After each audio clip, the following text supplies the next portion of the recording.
முடிவு நிகழ்ந்திருக்குது. அது பெரிய வருத்தத்தை தருது.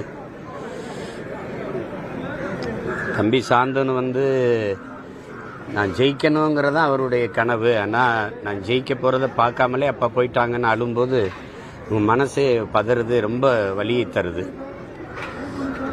இப்படி ஒரு மகத்தான ஒரு கலைஞனை, பழகுவதற்கு ஒரு எளிய இனிய மனிதரை நாம் இழந்திருப்பது ஈடு செய்ய முடியாத ஒரு பேரிழப்பு.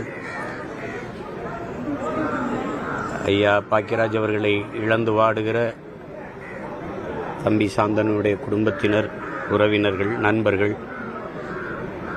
திரையுலகை சார்ந்த என்னுடைய அருமை உறவுகள் எல்லோருக்கும் என்னுடைய ஆறுதல். போற்றுதற்கும் வணக்கத்திற்கும் பெரும் மதிப்பிற்கும் உரிய ஐயா பாக்கியராஜ் அவர்களுக்கு என்னுடைய இறுதி வணக்கத்தை, புகழ் வணக்கத்தை செலுத்துகிறேன்.